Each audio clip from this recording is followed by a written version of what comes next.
Hello guys, today we're going to have a look at this Schmitz Cargobull trailer. It's a Siku trailer, and we're going to see how easy it's actually going to be to convert this into a radio control trailer. So today what I'm going to do is take it apart and see what kind of space we have to work with and what kind of motors we'll be able to fit into this model.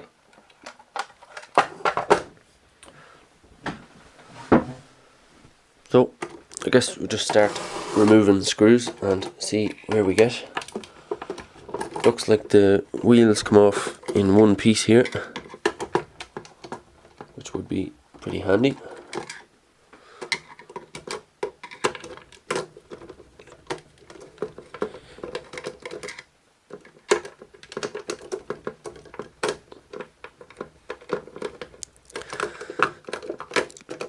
Really, the only function I'm actually interested in getting working on this is the tipping of the trailer. I'm not worried about these the little legs for the model.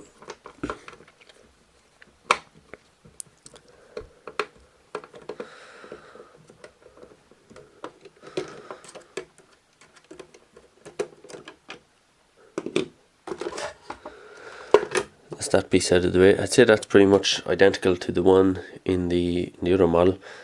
It just came out in a single piece too, I think.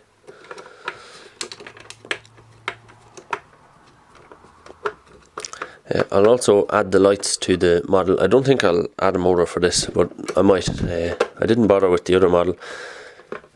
I don't really see the point when I have to connect it up to the lorry anyway. I mean, I have to connect the wires for the lorry, so or connect the wires to the lorry, so I don't know, it doesn't really make a whole lot of sense to me bothering with that.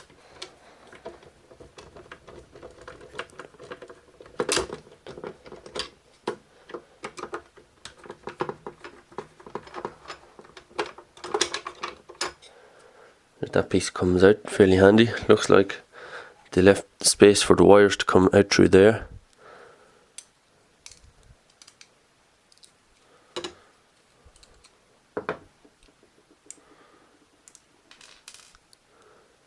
And it looks like they probably had a little PCB to just fit in that square there, and the wires just come out through that slot.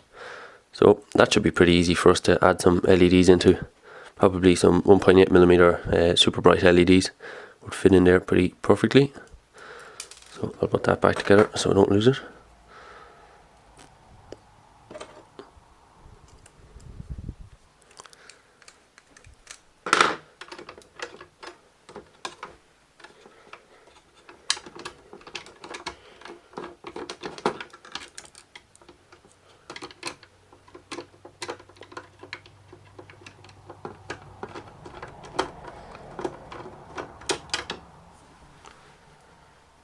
The wheels haven't come off yet. That's a bit strange. I would have thought they would have come loose. They're just a bit stiff. Okay, so that's the wheels off.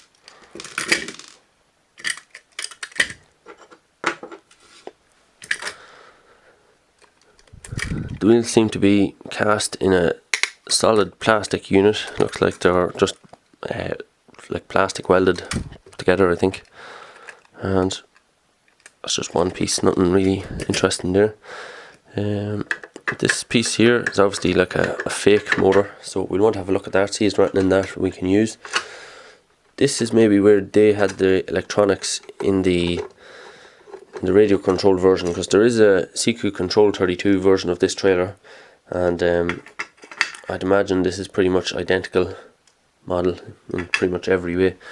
So looks like that's probably where the electronics were, and a lot of space there, so no problem for us to hide a battery in there or the electronics to control this model. All I really want access to is this mechanism inside this kind of fake motor, so I'll put this back on and then we'll open up that little bit of a motor thing and see what it's like. It's probably going to be pretty much the same as the tailgate that was on the other model, which had it was kind of like a little slip clutch thing that just held the tailgate in place. So this is probably the same idea. It'll have to be a little bit stronger, obviously, to hold the whole weight of this metal body up. Oh, actually, it's plastic body. Yeah, that's plastic body. The tailgate is metal. So let's open this up and see what we can do with this.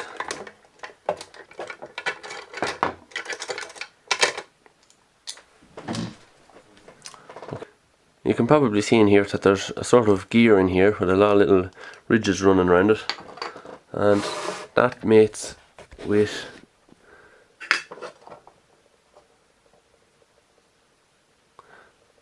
the gear on this side here, and that just makes the little clutch mechanism that holds the model up. So there's a spring here that will put pressure on this piece so that it's always pushed up against the other face here.